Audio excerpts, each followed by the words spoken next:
यंत्र जो है वो कितने एक्यूरेट काम करते हैं सर? जैसे कि व्यापार वृद्धि यंत्र आजकल चलता है, या रिलेशनशिप के लिए कोई यंत्र। अभी तो हाल ही में एक आए थे मेरे पास एस्ट्रोलॉजर, जी। जिन्होंने मेरे को एक यंत्र दिया, अच्छा। इसको पर्स में रख लेना आप, अच्छा। और ठीक है। दिन दुगनी रात चौगने। क्या बात है। ठीक है। करते हैं ये सब चीजें काम? यंत्र काम करते हैं, लेकिन यंत्र को एनर्जाइज करना, यंत्र को जागृत करने की एक विधि होती है। हर एक यंत्र में ना एक कॉम्बिनेशन होता है। किसी में नंबर्स का ग्रिड होता है, किसी में एक मंत्र होता है, और किसी में शेप्स होती हैं। हाँ, शेप्स होती है, हाँ। शेप्स होती हैं। हाँ। तो विद ऑल टुगेदर जब हम किसी मंत्र को प्रॉपर वे में जाप करते हैं या उसको जागृत करते हैं, एनर्जाइज करते हैं, तब वो चीज़ें एडिशनली आपके लिए काम करती हैं। और यंत्र कहाँ पर रखा जाएगा, किस टाइम पर रखा जाएगा, उसको जागृत करने के लिए विधि सामग्री क्या चाहिए, वो सब चीज़ें होती हैं। तो मंदिरों के बाहर ना बहुत कॉमनली चीज़ें हैं, जैसे आप व्यापार वृद्धि यंत्र हो गया, हाँ, शत्रु हाँ, हाँ, बाधा हाँ, हो हाँ, गया, या हाँ, हाँ। नौकरी के लिए हो गया, या हेल्थ के लिए हो गया। वो यंत्र ऐसी चीज़ें हैं वहाँ पर कि वो एक फैक्ट्री में प्रिंट होते हैं। जैसे मान लो कि एक वो लोहे का एक पतरा लिया, उसके ऊपर उन्होंने गोल्डन प्लेट की और उसके ऊपर चिपका के आपको दे दिया। अगर वो इतनी ही चीज़ें कारगर होती या इतने सिद्ध होते, तो वो जिसकी दुकान में पड़े हैं ना, वो सोने के चेयर पे बैठा होता।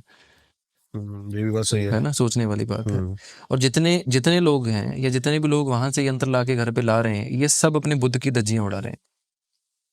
सब, जितने लोगों को धागा, तावीज या विभूत, रुद्राक्ष या यंत्र, जो चीज़ें कहीं से गिफ्ट के तौर पर आ गई या किसी ने मंदिर में दे दी उनको, वो सब लोगों का बुद्ध खराब हो रहा है। और यंत्रों की जहाँ तक बात है, जब तक वो जागृत ना किया जाए, देखो लॉजिकली ना हमारे शास्त्रों में हर चीज़ भोजपत्र के ऊपर लिखी गई है।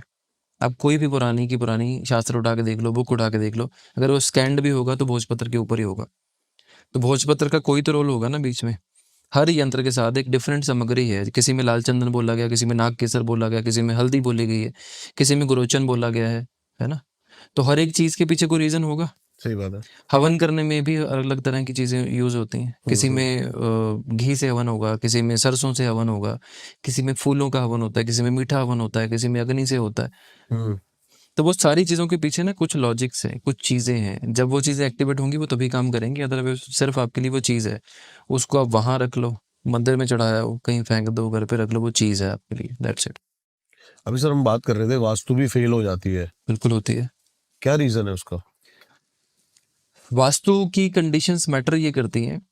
आप देखो, मुझे एक चीज़ बताओ, अगर आप हाँ। बीमार हो हम्म। आज, हम्म। तो आपको मान लो किसी का कॉल आता है कि भाई घूमने चलते हैं हम लोग, या किसी शादी पे चलते हैं, शेरवानी पहन के आ जाओ। आप कितने भी बाहर से रेडी हो जाओ, अंदर से क्या फील करोगे आप? वीक ही फील होगा। वीक ही फील होगा ना, और अंदर से उतना एंजॉय नहीं कर पाओगे आप किसी भी चीज़ में। हमारी हम्म। कुंडली वो चीज़ है जो हमारा शरीर है, बाकी सारी चीज़ें बाहर की चीज़ें हैं।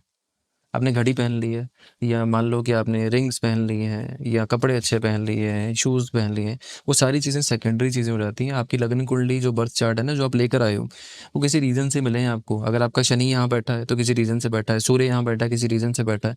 वो पास्ट कर्मा के थ्रू आपको डिलीवरी करने के लिए रेडी बैठे हैं। आप एस्ट्रोलॉजी छोड़ के कोई भी साइंस कर लो, जब तक आपकी एस्ट्रोलॉजी सपोर्ट नहीं करती, वो चीज़ें आपको काम ही नहीं करेंगी।